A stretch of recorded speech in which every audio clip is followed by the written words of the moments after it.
Foi numa noite sem lua, quando tudo começou.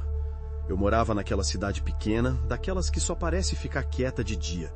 A praça, a igreja antiga, as lojas que abrem tarde e fecham cedo. Às vezes eu andava pela rua principal só para não dormir demais, para não cair num silêncio que parecia engolir tudo. Nessa cidade, as histórias corriam feito vento pela calçada. A fonte que cantava sozinha, a casa na outra esquina que acendia as luzes quando ninguém passava, o segredo do bosque que ninguém queria mencionar alto. Eu, que nunca fui de acreditar em fantasia, comecei a duvidar de mim mesmo naquela noite. Era sexta e eu tinha combinado com a minha irmã de buscar um pão fresco na rua ao lado do cemitério antigo. Curiosamente, alguém havia contado que ali moravam menos fantasmas e mais lembranças. Eu ri quando ouvi, mas confirmei do jeito bobo que se faz quando se está só.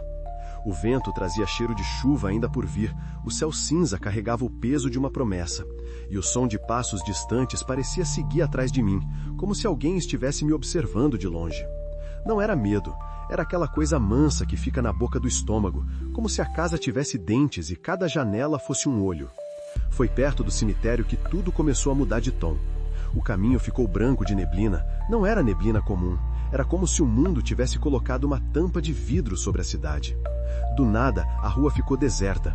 As árvores pareciam abrir espaço em silêncio, como quem diz, não se espere por mais nada humano aqui.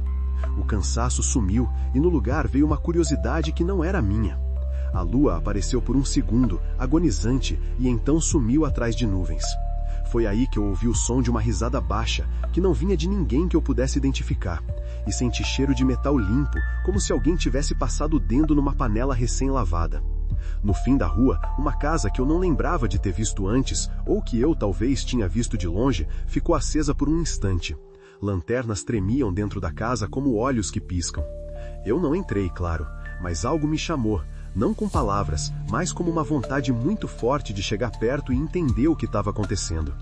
Na hora em que dei 2 passos para frente, as coisas mudaram de direção.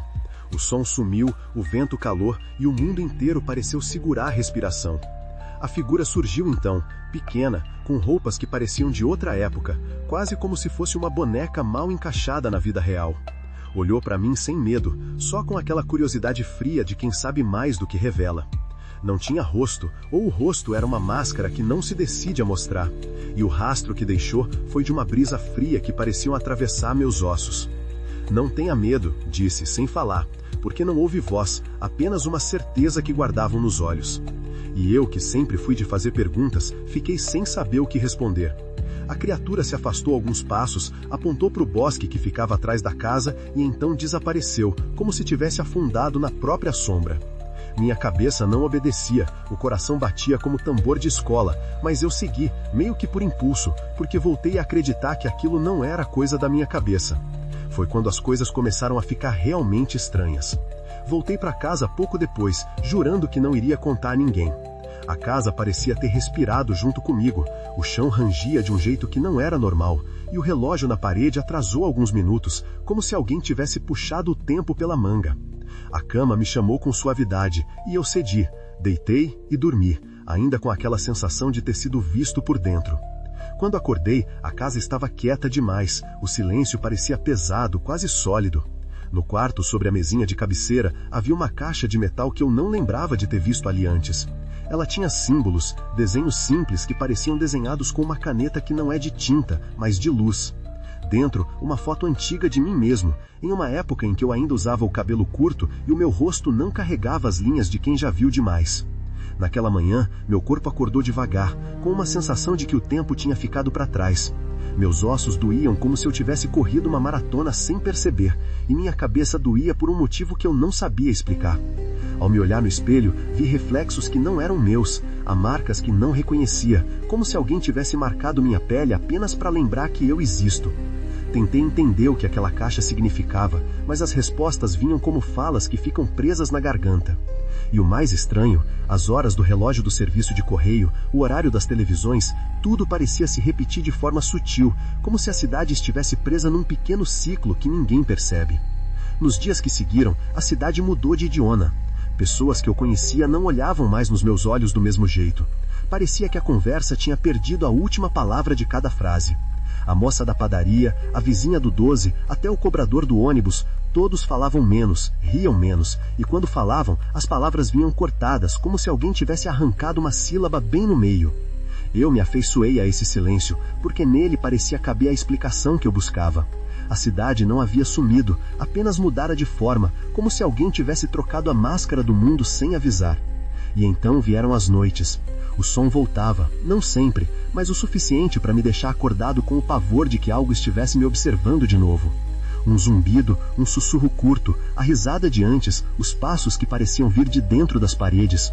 Um dia, acordei com a sensação de que alguém me segurava pelo pulso, firme, e me puxava para fora da cama sem que eu pudesse resistir. Olhei pela janela, o bosque parecia ter crescido, não em altura, mas em presença. As árvores se moviam como se respirassem, e entre elas, uma forma branca, quase translúcida, atravessava o campo como se fosse feita de ar ou de neblina.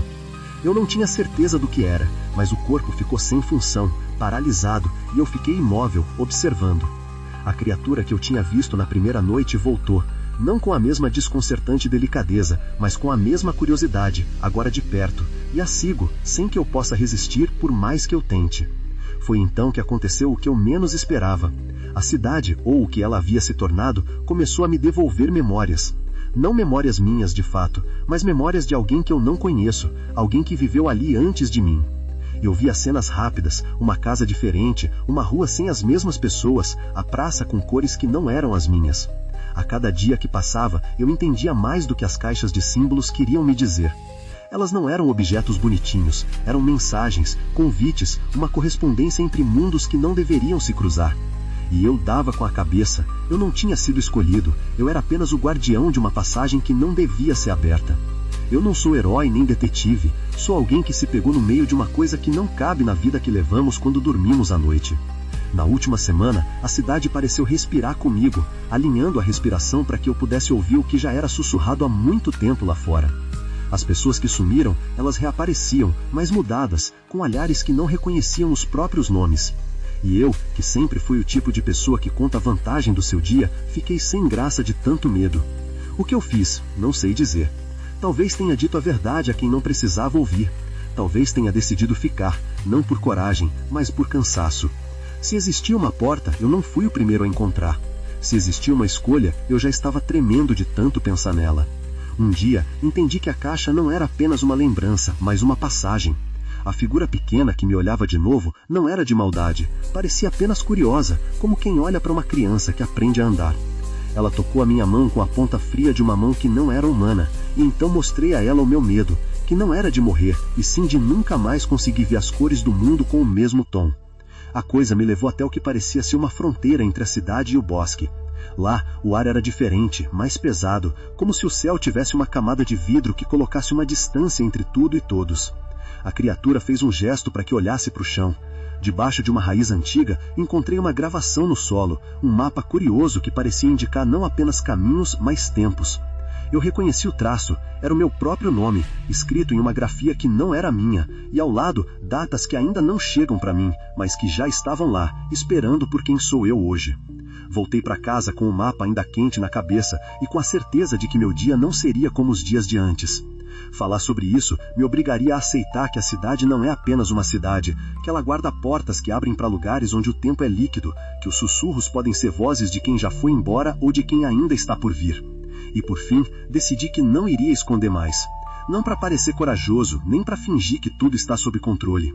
Vou dizer, eu vi, eu ouvi, eu senti o peso de algo que não é deste mundo, e ainda assim não pudemos apagar nem o medo nem a curiosidade que ficou.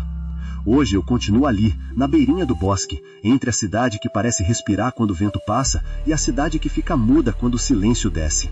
Ainda há perguntas sem resposta, ainda há caixas de metal que brilham sem ter luz, ainda há uma lembrança que me persegue e que de vez em quando me acorda no meio da noite com um farfalhar suave, como se alguém estivesse virando uma página de um livro que eu não sei se devo terminar de ler. Se eu puder deixar algo claro para quem lê, não procurem a porta que não está fechada, não chamem o nome que não deveria ser repetido. Deixem que as coisas sejam simples, enquanto ainda são, porque às vezes a simplicidade é o único abrigo seguro contra o que não cabe na nossa vida, mas que insiste em acontecer do lado de fora da nossa janela, onde a névoa dá passagem para o que não tem corpo, mas tem presença. E eu, que já vi que a cidade pode ter olhos, sigo aqui, esperando a próxima noite. Quando o mundo parecer menos real e mais promessa de outra coisa que pode nos acompanhar.